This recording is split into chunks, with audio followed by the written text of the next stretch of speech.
Hi, everyone. Welcome to the Legend of Dead Does podcast. My name is Rick Hernandez. My name is Baby. She's my wife. I'm his wife. He's my husband. This episode, we are going to be talking about the good, the bad, and the ugly when it comes to marriage. Good habits, bad habits, and the results following those things. Do you have anything you want to get started off with, or should I get us started off, honey?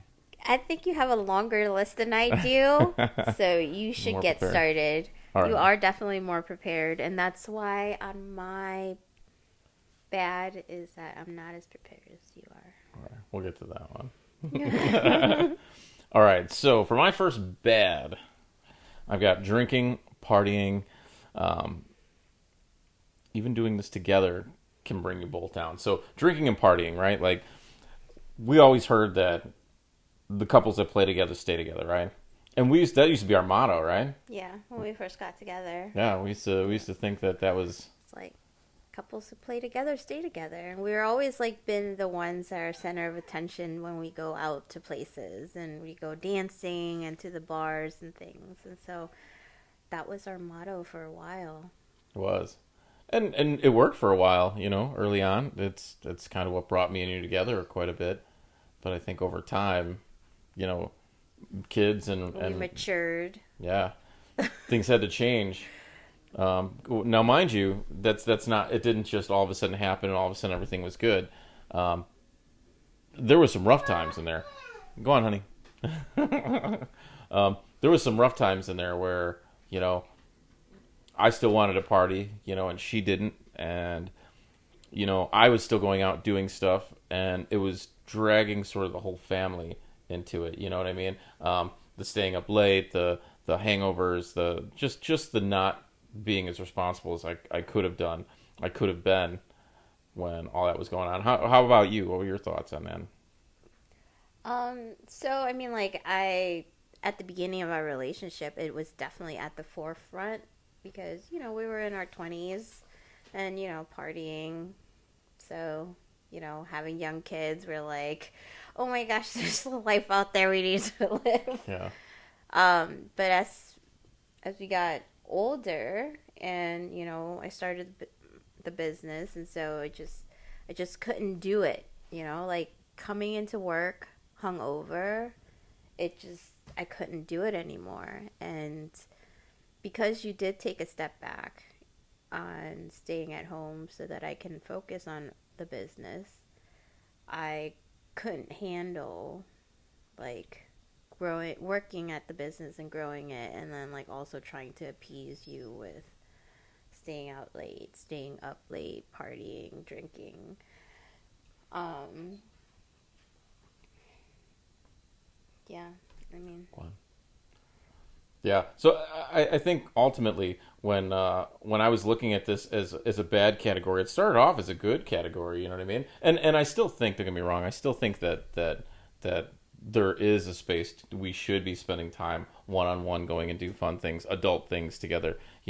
But the going out to the bars and getting hammered, that just was not a good thing in the long run. It wasn't sustainable. We couldn't keep doing it, especially with kids, and then you're building businesses, and I'm trying to build a business, and all these things we're trying to do. The continuation of drinking and partying was just not conducive to our yeah, marriage. it's as well as our not only our marriage but also like our, I guess, like our adult life. Like we were living paycheck to paycheck. We Yeah. didn't grow. Like financially, we were not growing. No, it took us too long. There was Yeah. a lot of missteps from that stuff that caused us to not get on track It soon really enough. distracted us from actually doing things that will grow us financially. Yeah. So I mean, like I think trading in the partying and the drinking and all, it might be fun once in a while, but when it became like recreational and it became like weekly, you couldn't have both. Yeah. You couldn't grow financially if you're just stuck in the weekend dreams, right? Yeah. looking forward to the weekends. You're Yeah. gonna you That's can't true. grow financially if you're just like work to get to the weekend. Yeah. You're not going to be successful. Yeah. So drinking and partying. Yeah. It was good, and then it went bad, and then it got ugly for a little while, and now we're finally getting on the right track. But it's something that can get that I think gets a lot of couples off. So you have couples that are either opposed, right? You have one side that doesn't want to do it, and the other side that does, and then they have a fight about that. Or you have the couples where they're both wanting to do it, and it's then causing more problems for their family and their long term future. So Hmm. But I mean, there are couples that are. I'm sure that they have fun together. They're mature, and like them partying every weekend works for them. You yeah, know. But I think like for us specifically, trying to raise young children during our 30s, and now we're heading into our 40s. well, most of us are Right? already there. Oh, we're both already We're both in the there. 40s now, Well, but no, while we 40 were like club. in our 30s raising young children, that was definitely difficult to kind of like let our immaturity behind because we're still like both we had kids when we were young, so we're like wanting to live it up, right? Yeah, While we're like we have babies. So looking back, it definitely we could have been more mature. Yeah. yeah. What you got? What's your next one? Uh, oh, my bad habits is that I think like for me, being so dependent on you taking care of the house that I've lost accountability when it comes to the house and our family life because I'm so consumed by work. Um, my because I'm constantly thinking, ever since like I'm like I can't do it anymore. I need a once I let go of like that looking forward to the weekend and just looking forward to building this business and like building a legacy or for a family. Um, just having you taking care of everything else enabled me to not be accountable for when it comes to being at home or coming home. So Yeah, that's my bad. That's my yeah, bad. yeah. That's it's tough sometimes, and I do enable you at a lot of the time. I do everything I can do to make sure you can keep doing what you're doing, and then I get mad that you're doing what you're doing. It's a vicious cycle. So Yeah. it is some of it's going to have to come from you, to be like, hey, you know what? But that's also after. It's really hard because I'm on this like momentum, and it's Yeah, really I keep saying you can't stop a moving train. And I feel like I'm this moving train that's like I'm so certain where I'm going. Like yeah, I'm so certain. It's definitely one of the bad things that I'm I need to get a handle on. okay, that's good. That's a good one. It's a good one. The next one I've got is one we talked about briefly last time, but it's a big one. Porn. That's a big one, and I didn't think it was a big one for a long time, and I didn't realize how bad it was for not just for myself, but also for my relationship. You know, um, I don't have to delve, I think, too deeply into this. I think most guys can honestly look at it and kind of go, "Yeah, well, maybe I'm wrong though." Maybe I'm wrong. Maybe most guys won't sit there and self reflect and look at it and say, hey, you know what? This is probably not doing me good, probably not doing my relationship good. I know I didn't think of it that way for a long time. I looked at it as my way of not cheating, my way of not going. I'm being a good husband by not going out and doing these things. It's kind of the way I had it in my head, and I realized later that was all justification. But But it's not just most guys, it's women as well. I mean, like, I've talked to clients that are like, oh, well, I do it too, And so, like, women also do that as well. It's just, I think it's especially, like, unique about us. It was just, I was really insecure about it. And so it just didn't help our relationship having my insecurities when when I catch you doing it. So. Yeah. It's really fortunate that you felt the way you felt, because I don't think I would have had the motivation to stop, and I saw how it was affecting us in our love life, Our sex life. Yeah. Not love life, sex life. Yeah. I feel like sex is just awesome. Now, I feel like it's like we don't need to use our imagination. And that's what it became, It became me trying to imagine things in my head to feel like I was where I needed to be, and it wasn't working very well. Yeah, it's like taking porn out of the equation kind of allows us to have like our carnal like Yeah, it's the way it's supposed to be. it's the primal like the primal energies that are like coming out. It's always like the best every time. Oh, I win. So I guess that's like the bad that turns good. Yeah. That was a bad that turned good. First we had a good that turned bad, now we had a bad that turned good. Yeah. Yeah. Yeah. And I think the ugly side of that was, in my mind, what I want my kids seeing me. Not even seeing what I was doing, but just even seeing what I was looking at. If they came across my computer or searched my, got to see my search, bar or whatever, and got to see what I was looking at, would I be okay with them knowing what I was looking at? And I didn't feel good about that. That's something I felt terrible about. So we were talking about, like, what if it's like your family member, like it's somebody's daughter that you're watching. Kid. Yeah, that's what it took for me to stop, was for me to continuously remind myself, this is somebody's kid. I've got kids. This is somebody else's kid. So, yeah. You got another one? Or you want me to go again? I only have one for each category. Oh, you well prepared. All right.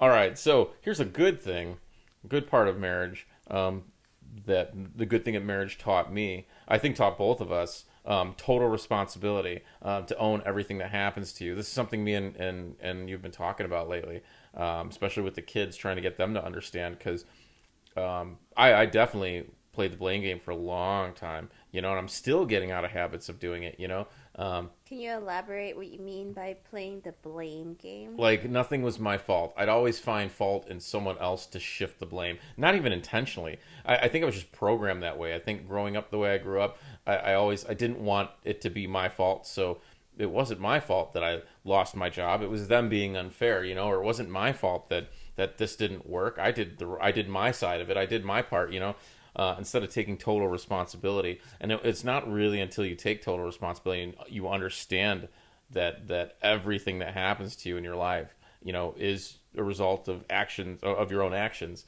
until you really start to truly grasp that, like, there will always be shifting of blame. And when you shift blame, your kids shift blame, your wife shifts blame, then nobody's at fault, nobody's at culpable, nobody's standing up and nobody's taking charge and saying, hey, look, we messed up, or I messed up.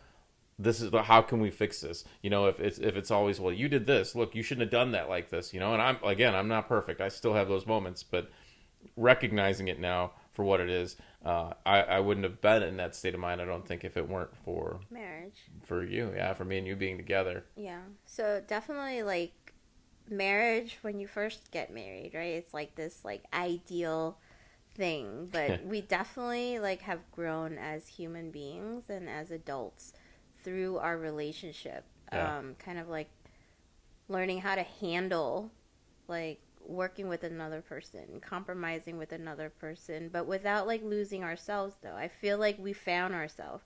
I definitely found my confidence and pretty much just like self-esteem through our marriage. Yeah, you were definitely, I agree, because you were very timid. It's not about timid, but it was more of like, I don't know, you like lacked confidence. Security. Yeah, but you definitely lacked confidence. You I think lacked confidence in trusting another person. Okay. Yeah. I think like the security of our bond and our vow kind of helped gave me that confidence. if that makes sense. Yeah, that makes sense. Yeah. I completed you. It was me. I take total responsibility for the amazing person you are today. See y'all out there in TV land. BB Hernandez, you guys love her. I did this. I built her. Oh, not my parents or anyone else. Yeah, small role to play.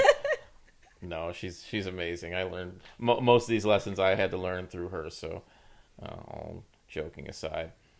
I have another good one, was developing a morning routine. That's something that when it came to marriage, it was a habit that I had to learn. And once I sort of had a morning routine, I felt like everything, the day was in place to start. It wasn't a guess as to how things were going to be and go in the morning. And don't get me wrong, we have good days and bad days. There's certain days where we're running late, or you wake up and you're just not feeling great, and everybody's kind of everybody's kind of rolling out of bed, don't want to do anything, So there's some up days and down days, but for the most part, having a steady morning routine has been massive for me to kind of keep this family rolling. Getting up, getting out, getting at it on time, and just starting the day on a good note. What are your thoughts, honey?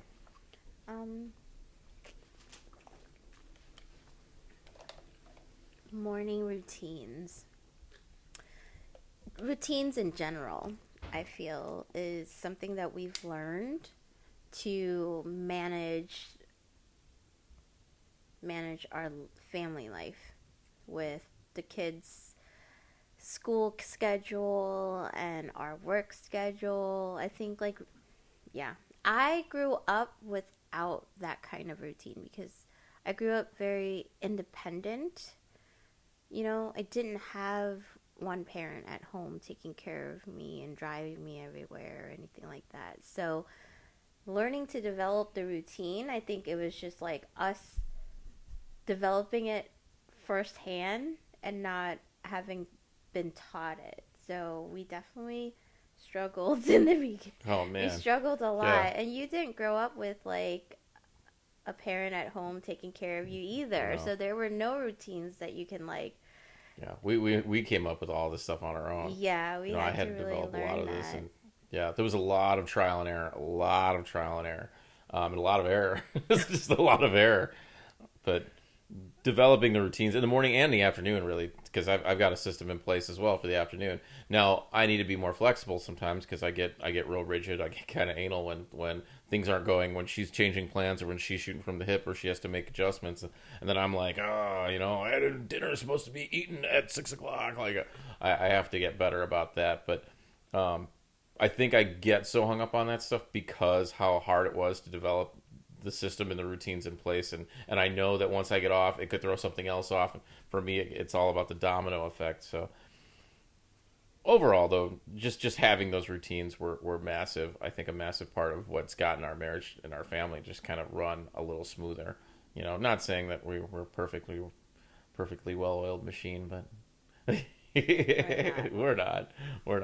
We're just as messed up as the rest of you guys. Those monthly oil change. Yeah, it's true. Monthly maintenance. Yeah. It's very important. Yeah, that's something I don't even have on the list. We talked to a therapist. I know we mentioned that last time as well, but I mean that was a good thing, and that was something that I thought was a bad thing.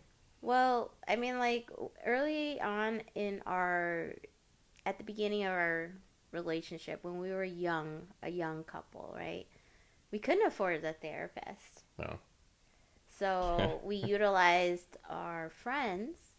I remember we had like a massive like fallout, and it was between either finding a mediator to help us talk to each other or it's just going to be over. Yeah. Even though neither of us were really planning on it being over. Yeah. But I mean, like when you're in the moment, it just feels so definite, right?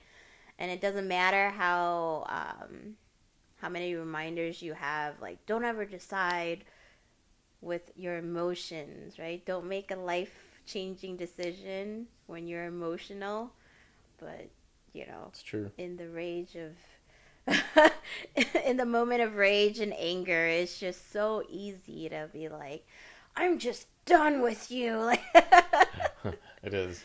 It is yeah, because you feel so like the other person can't connect. And that's where the frustration comes in. This is what causes a lot of divorces. You feel they have that feeling like you can't convey. You feel like the other person doesn't understand what you're trying to convey, yeah, and it's not that they don't understand. It's that they have their own feelings and they're feeling like you're like they can't convey to you what they need to, and it's a lot of it gets lost in translation. At some point, one of the two people has to take the guard down first. Somebody has to say, okay, you're right, I was wrong. And this goes back to the total responsibility thing. Like, hey, you know what?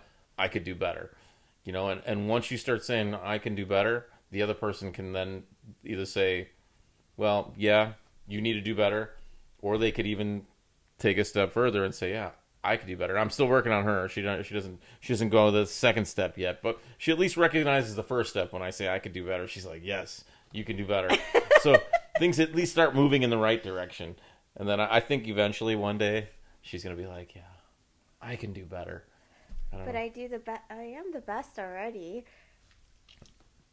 Is that No, but one of the other expansion? things that another point that I wanted to point out is that when you are in like what is the term, in crisis, right? I feel like it's very important to seek help or to seek someone for advice that are not supportive of divorce. Yeah. I Don't feel don't talk like, to your divorced friends about about what the right answer is yeah, to. it's I really agree. important to kind of like find the right resources to kind of help you, and don't go to anybody that's specifically biased to something. Yeah. I mean, one of the bad things is having friends that don't have the same values that you have, and we've lost people along the way, and we picked up people along the way, and we've had people change different sides along the way.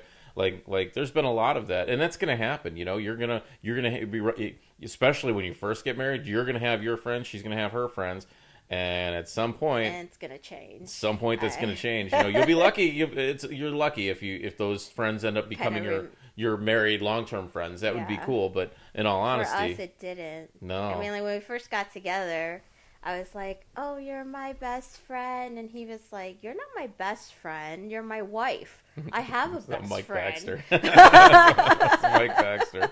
I have a best friend. It's not you." Yeah. And then eventually it was like, "You're my only friend." Yeah. Yeah. Well, I have friends now. I have a couple. I have a couple of friends now. Yeah, Family. friends that you consider good friends Yeah, now. but it Yeah, took a while. It took a while it to get did. to, and I shouldn't even say that because the friends I had before were still good friends at the time, but things change, and And it's you not even change. that they became bad friends. It's just Your life, yeah, you life just, changed, and paths became different, yeah, and our goals became different. yeah, it was just different directions, and it's gonna happen, But to circle back around, the whole thing is if you're hanging around with these people who are out partying, and then they're flirting with people, even though they've got a boyfriend or they're married, and they're flirting with people at the bar, and you're hanging out, and it's just not a good situation. You have to be around people who have the same values, who are driven. Ideally, everybody says, oh, you should surround yourself with people that are higher than you already, that have achieved things and that you want to get to at a level that you want to get to. But it's difficult finding those kinds of people. And if you can at least find people who have at least the same values that you have, I think that's already a check in the positive column. So that's a big one. I didn't even have on here one of the good and bad and uglies. Like, I've been around friends who were trying to talk me into doing stuff that was terrible, and I've also been around friends who were like, dude, don't do that. That's stupid, So like, it really could make or break your relationship, who you're hanging around with and who you're talking to about your issues. Yeah. Hmm. Yeah. So, I've got this one's a big one. This one's both of us. It's me a lot, but I definitely think that you do this too. Criticizing first, asking questions later. Shooting first, asking questions later. And I know I've been making a conscious effort to try to change this about myself, to not come out firing. And I know just the way I talk, she tells me, I think, is you said the way I talk sometimes sounds like I'm being Well, how would you describe it? Well, I mean, like very pointed and Like I'm attacking. commanding and demanding So you need and to just listen to me. That's what I'm. No, I'm just kidding. that's when you rebel. That's when I rebel. Yeah, and I don't intend to a lot of times. And I'm trying to get better with how I approach it. I'm trying to get better at how I approach her. She gets real defensive real quick. So like I gotta be like super careful with how I approach her, but especially with the kids. And this is where the problem is. I'm careful about how I approach her about it because I know she's gonna react a certain way. But then the kids get like the brunt of it. So when it comes to them doing something dumb, and I'm like, what the heck? I lose I lose my head over stupid stuff sometimes. I used to be the dad that would yell at them about spilling something on the floor. You know what I mean? Like, and it shouldn't have never been a big deal. It was an accident, and it was a learning opportunity. And it took until like I'm in my 40s, my kids are teens. It took me until now to really start to grasp that. And their attitude towards each other reflects how I talk to them. And they're not always nice to each other. They're not nice to each other a lot of the time. You know, um, that Yeah. reflects on my criticizing. Yeah. But And the thing is that we're looking back and I feel like we definitely have so many fails as parents. I'm just hoping that it's never too late, yeah, right, for us to learn to be better. And we're learning, we're still learning. And I mean, like, I feel that we tell the kids that we're still learning as parents and yeah, we'll be able to help them be good parents. yeah. I hope so. I hope we don't mess them up too bad. Well, how about your criticism? So I think I have a different form of criticizing than you do, but I you do. have one as well. You attack For the feelings. I attack them right to their face, but you tend to attack their feelings a little bit more. Well, I feel like I just have certain expectations. Like I set my expectations really high for them, and so I do not. How do I how do I phrase this? I really think that when they were younger, when they were like in elementary school, right, and having those high expectations, I really lost the opportunity to inspire them, and so that's one of my downfall. So I mean, like I'm not sure if I'm attacking their feelings, but more of like I guess criticizing them because they're not achieving or meeting my expectations. They're a typical Asian mom. Yeah, but that's how I was raised But too. that's not a bad thing. When I say that, I don't mean that necessarily in a bad way Yeah, because a lot of the American kids don't have pressure to do something and great, I feel and like then you they end up need the floundering. pressure. Yeah, I mean, like I am who I I think there's am different from ways the of just applying pressure. pressure. You know what I mean? And I think we both have to figure out a better way to apply pressure. You know what I mean? Hmm. Like I know the way I when I lose my when I lose my head and I criticize them, like when I get angry with them, that's not the right way. But I also know kitty gloving them like I tend to do doesn't work either. You know what I mean?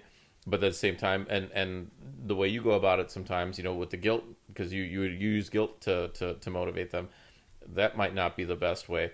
So like we have to figure out better, and we don't have this all figured out yet either. Like Yeah, we're still we're learning. still learning. Like there's so much more that we don't know. There's a lot more that we don't know than what we know. So with that being said, though, to recognize that you have to make changes in these areas, that's I think that's huge. To me, that seems like a huge thing. So this brings us back around to marriage, right? Like how does that bring back to marriage? Um, oh, criticizing.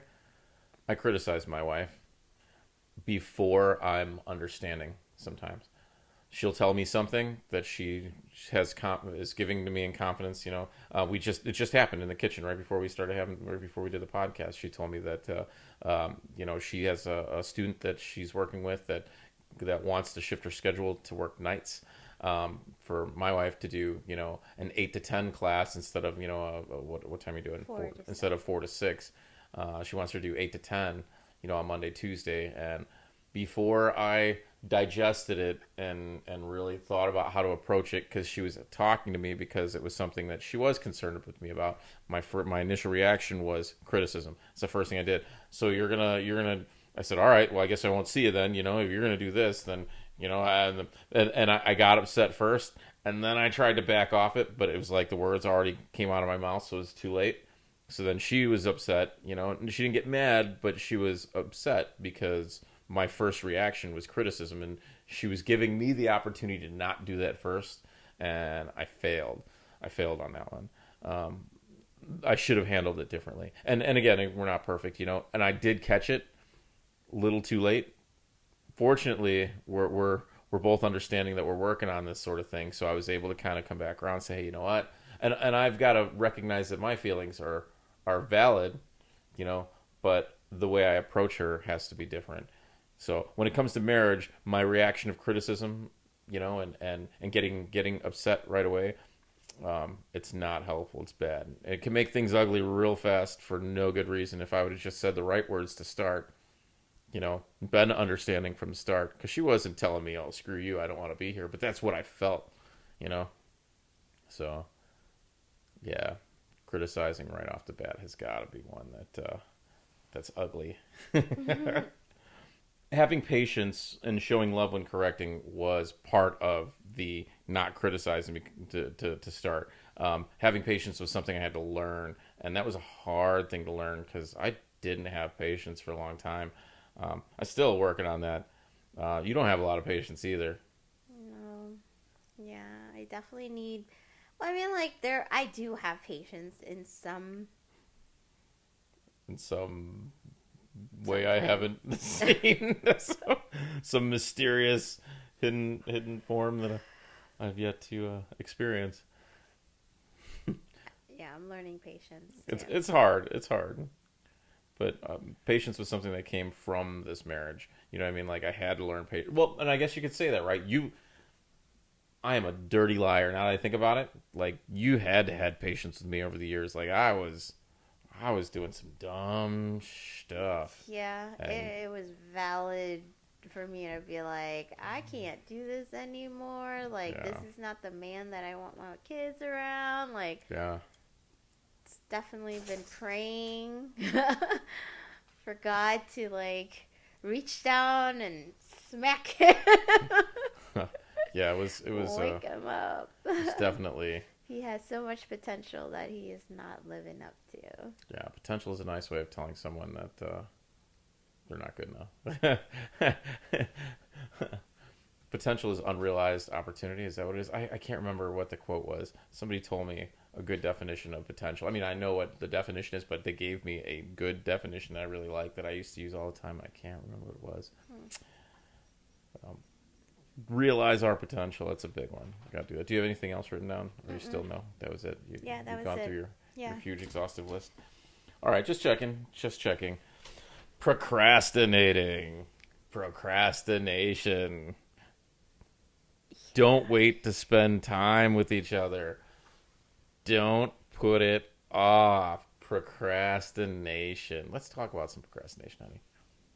Well, I'm very like good at if I have an idea and I want to do something, I'll just do it. Yeah, but you got to do I it with have no us. plans. you gotta, I don't. do it with I'm us. not very good at like planning. But then Rick, he requires so much planning for I him to do. not have anxiety. For I do. I me, have to have it prepped and I planned. like it to be like spontaneous. I want more spontaneity, but there's a difference though. And procrastinating means two different things though to me. It has I don't want to say it means two different things, but there's two areas to procrastinate in my mind. There's procrastinating in like crap you have to get done, like oh crap, I didn't wash the dishes and I got to make dinner. Like there's procrastinating like that. And then there's procrastinating as in, well, we didn't go on vacation this year, but we can always do it next year. At some point you're going to run out of time.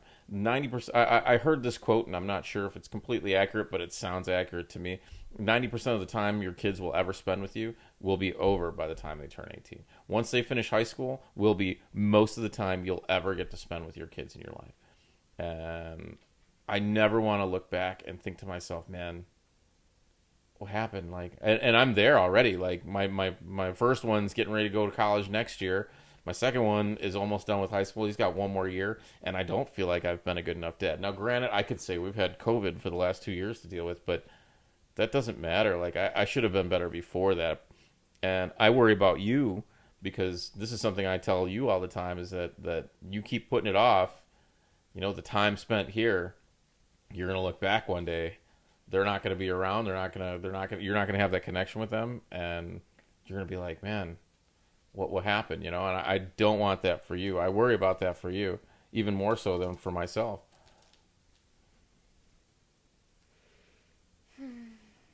Yeah. I definitely like see that I lack the connection with them because they are around you more than they are around me. I definitely, I mean, has this like yearning desire for them to like be more like me, and they're not. So I'd like them to be a little more like you. I'm not the greatest person in the world. I think you set a better example, I think, in life than I do. I'm good at organizing stuff and keeping things on a schedule, but I'm not good at teaching them how to be a great human. That's something that well, we're I all mean, learning like from you're you. good. You're a good man at heart, though. You What know, does that mean it means like exactly? you always try to do the right thing. Like you try to do the right thing, and that counts. That counts. You make a lot of mistakes, but you will be the first to apologize.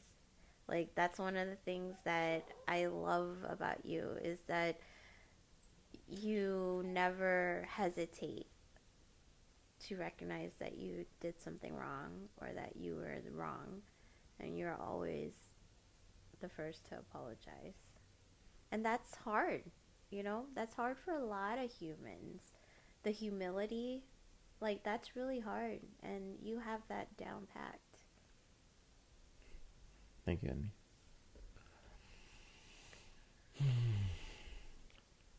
Where was I at next? I try. Well, and it's not always an easy thing. You're right. You know. No, it's not easy, especially with the way the world is now. Nobody wants to be accountable for anything, Yeah. you know?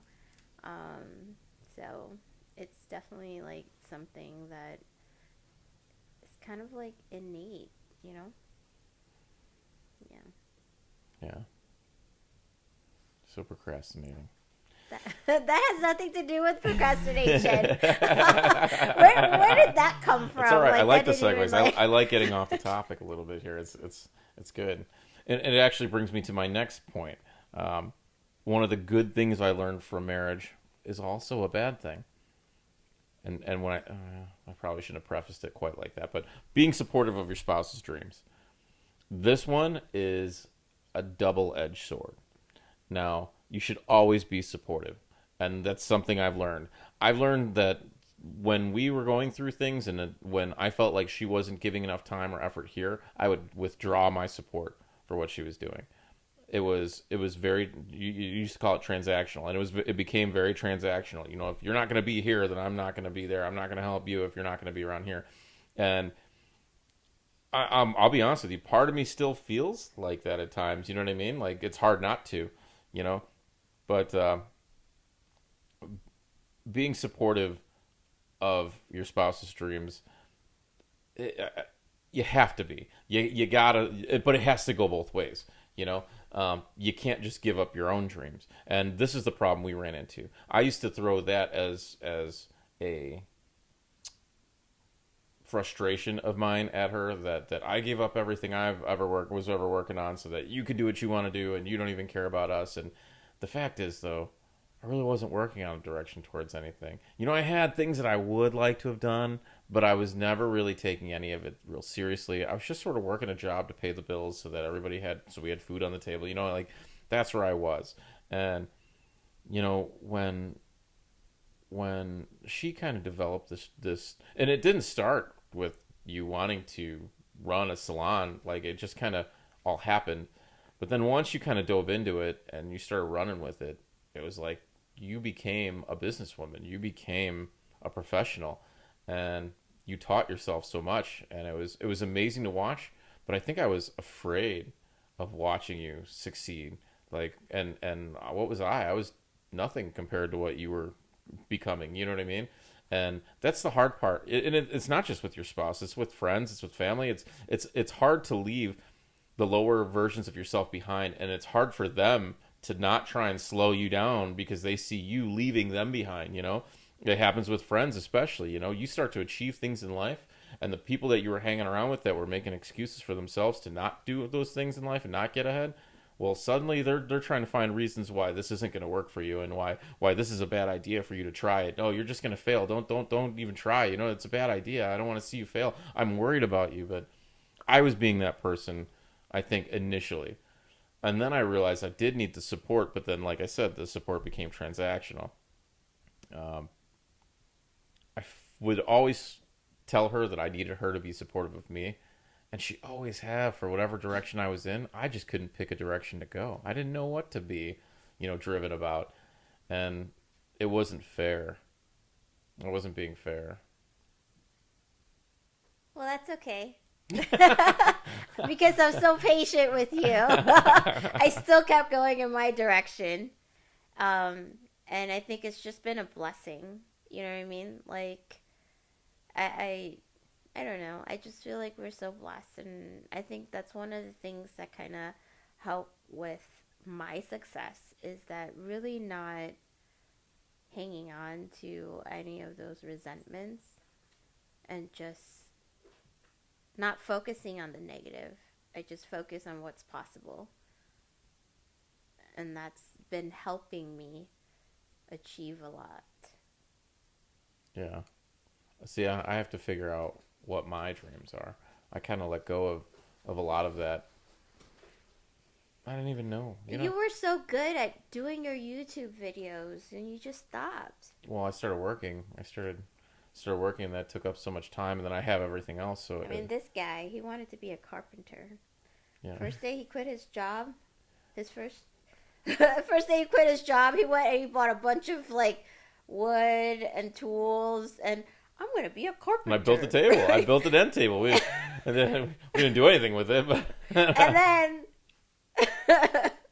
yeah. and then we spent a bunch of money on you being a gunsmith. Yeah. But I love those courses, and yeah. I mean, I still felt do a like lot that. of, That was useful for you. yeah. So even though I didn't become a gunsmith, like just But I mean, that knowledge and working on that stuff now is something I do enjoy to do. Um, yeah, I don't know. I think my focus has always I've always wanted my family to be the main focus, and I always wanted that to be the thing that I did well, and I haven't done that well. And for me to try and figure out something else I want to do when all I really want to do is make sure that everybody that I'm with is okay. I started to realize that just recently that that's where my focus needs to be. so I don't know why you're thinking that you need to have like a specific dream when you've always dreamt about having like A good family. a Yeah. good family. Like that's the most important thing to you. So I mean, like I think the ideology of like, oh, like somebody has to have a What's on dream your and phone? things. I was just like this past Saturday. I had a client, that came in, and she's been a client of ours like since the very beginning, and we've had like our fallouts and things like that. And so she sat in my chair, and she's like, "So what's next, BB?" I'm like, "Well, I mean, like I'm not there yet, like I'm still working at it." And then she's like, "Well, at least you have like a successful business going for you." I'm like, "What do you mean?" You know? And then she's like, "I have nothing to show." And I'm just like, "What are you talking about?" And this young woman, like she's a very assertive, like, lady. And she raised two beautiful daughters, two beautiful girls who are very polite. Like one of them worked for us for a summer, and I absolutely love her. And she's a great student. She volunteers and all these things. And my client just doesn't recognize that being able to be a successful mother when you raise good children is also a success in itself. And I had to remind her, Crystal, you are such an assertive manager at your job, and it's what you're good at. You need to recognize that you don't have to like post, like don't let social media make you feel bad for not posting about this brand new business that you're starting, that you're not starting, because I feel like social media has really affected a lot of people's self-esteem. Oh yeah. And There's a it's lot of like, FOMO, a lot of yes, FOMO going on, fear of missing out. Yeah. but the thing is that they don't see what's going behind it, because these people that are posting, they use social media as a form of advertising to build their business, right? But they're really not posting the struggles. And so for her saying she has nothing to show, I'm like, you have everything to show. For you to like successfully be a good parent, like, man, you're a better parent than I am, and you have like good girls to show for it. You should be proud of that. And for you to be like really good at your job and being able to like manage the veterans, she works for the veterans office or something. I'm like, you're helping those people's Yeah. lives, and so you're affecting their lives too. And so you need to like start thinking about, you also make an impact, and like define your joy through that, and give yourself like, be kind to yourself, and so I'm just, You're so right. But nowadays, it's become all about success is turned back into numbers and money and do I have a building? Do I have what? Do I have a successful business? People have lost that. Am I actually doing something to help somebody? Am I actually impacting somebody's life? It definitely, especially with the TikTok and oh social yeah, media, like it's become just who oh can yeah, get famous for what. how much For attention can I get, Yeah. right? That's why you have to like overexpose yourself and show a lot of boobs and a lot of ass, right? But I just, yeah, I don't know. But she sat in my chair, and I just like had to remind her. I'm like, you need to be kinder to yourself, because you need to give yourself credit for being an amazing mother, raising two beautiful young women who are respectful, smart, like, I mean, you did that. That's a success in It itself. is. And so it's just, yeah.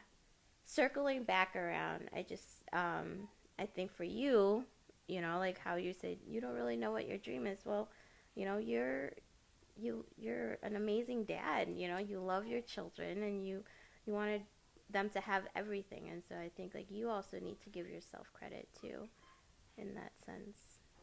Okay, I'll try. I'll try. It's hard though because I don't feel like a success a lot of the times. You Oh, know what I mean? compared to your own, Oh yeah, your own compared to my own family. parent. Yeah, I guess I'm light years beyond that, so that's a plus. Uh, Yeah.